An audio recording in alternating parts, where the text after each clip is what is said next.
Good to catch up again with the member for Barker, Tony Passon. Tony, you're back in the electorate, had a chance to absorb the federal budget. The Building Better Regions Fund has been a hot topic since the big cuts that were made in the budget. Just tell us a bit about some of the programs in round 5 and the others that were aspiring to get a piece of that actually in round 6.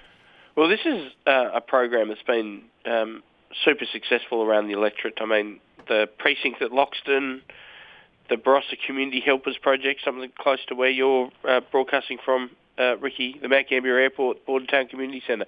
That's just to name a few of the projects that wouldn't have been realised but for Building Better Regions. And there were 30 applications pending to round 6 from Barker, and all of those people expended energy, effort and resources, indeed money, to make those applications. They lodged the application 10 months ago. They've waited patiently 7 months since the government changed following the election, and they're now being told, look, sorry, we never had any intention of proceeding with round 6. It's sad that the government wasn't honest with the people up front. Leaving that aside, what's really sad is they'll now have to go back to the drawing board. There's no fund that's currently available for them to apply to. There's a suggestion that will be one. We don't have the guidelines. We don't know when that's likely to be. And so a lot of these projects are formally in limbo. And, you know, that ranges from an environmental program at Calpram, north of Renmark, to the Mount Gambier Sale Yards project right down here in the deep south. Yeah, I noticed with the sale yards one, there'd been recent improvements, I thought, at another sale yard maybe in your electorate, but that sort of funding's really important, I guess, not just to improve the capacity of sale yards, but also animal welfare. That's exactly what they're looking to do here at the Mount Gambier Sale Yards. They're looking to put a cover over the sale yards and to make the sale yards more user-friendly, but in so doing improve animal welfare and safety more generally for those people that are working in the sale yards. They're also keen to bring the sale yards into the new generation. I mean, more and more sales are taking place online, and currently out at the Mount Gambier sale yards, those sales aren't equipped to run auctions on platforms like Auctions Plus. And I now really am worried because we've seen an almost anti-farmer agenda that's creeping into the federal politics courtesy of the new Labor government, and I just can't see them investing in and supporting the local council here in Mount Gambier in improving the sale yards, because it just doesn't suit their zeitgeist, if you like. Yeah, you've got to question whether under federal Labor we see a future for livestock in general. We've got the Sheep Producers Australia told us yesterday they are taking very seriously the expectation of reducing methane emissions by 2030 and 2050. But what happens if these technological approaches like the federal government's investing in don't work? Are we facing a fart tax like they are seriously going to have in New Zealand? Well, I think the reality is if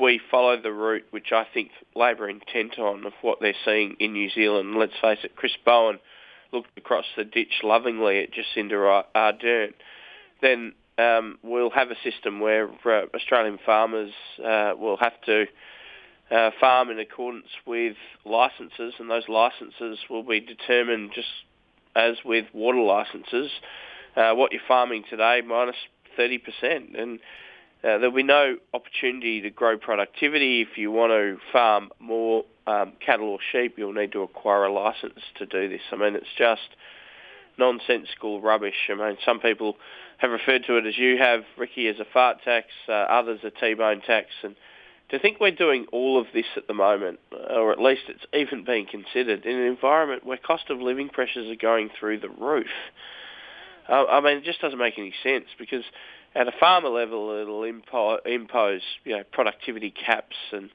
meaning that, profit will leave the business enterprise. At a consumer level, it'll be going into supermarkets and paying a lot more for our red meats and proteins. It's just nuts. Well, this Ardern methane tax also is going to require their farmers to self-report, including their fertiliser use. Is at the thin edge of a wedge for even dryland farmers to have to report, just like Europe was considering. I think they are implementing in the Netherlands. You have to self-report how much you're going to have to pay in tax. Well, there's that, and then there's effectively the demonisation of glyphosate.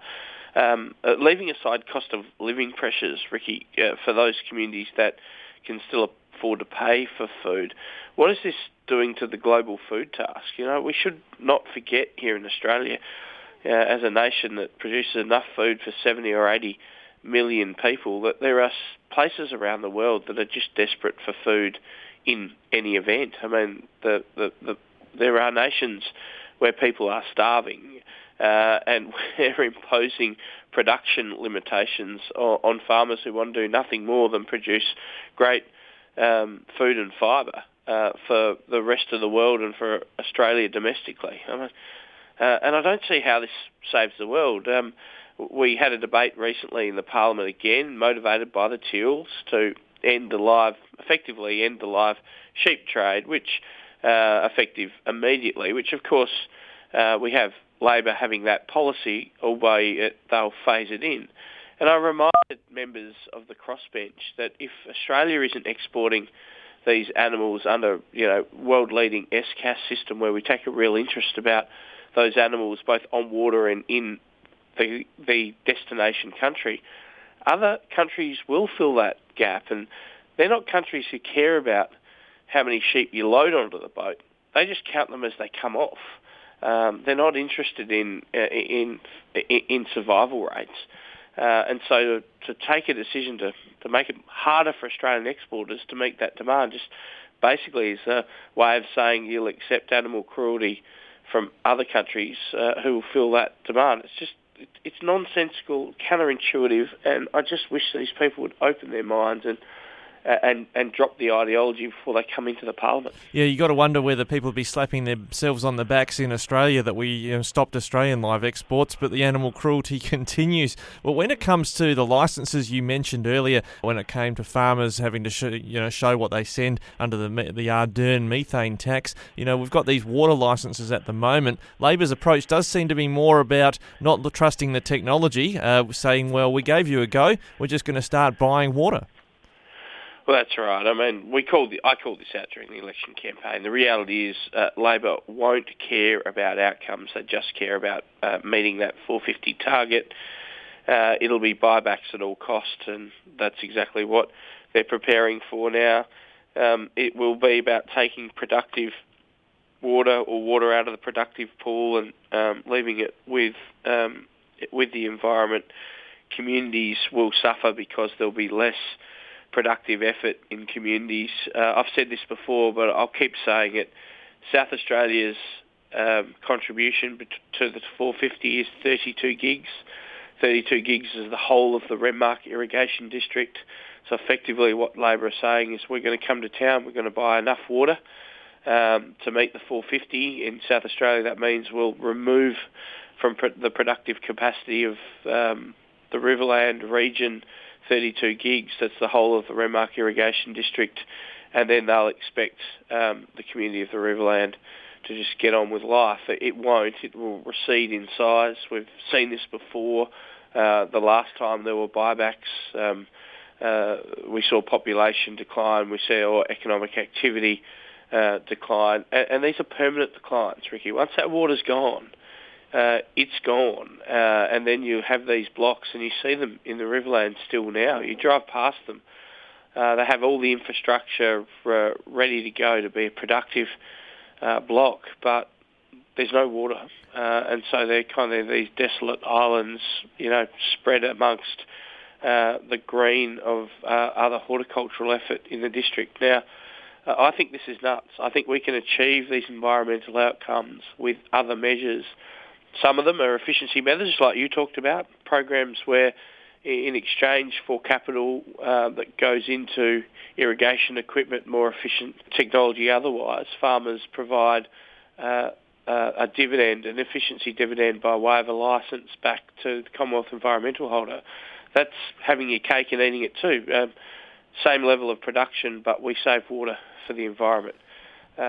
Honestly, buybacks do nothing for communities. They kill them, and it's a permanent loss. It's a cheap and nasty way to recover this water, which our nation will suffer for a very long time. In another context, your listeners might be aware of projects that go into communities, buy large swathes of land for the carbon credits, lock them up, and they became pest and weed havens and no longer productive in terms of livestock and other things. That's exactly what this is, but the way you achieve it is by removing the water licence or buying it on behalf of the Commonwealth. It's just madness. We should be looking to increase production, not reduce production, and both of those measures I just mentioned are government policies aimed at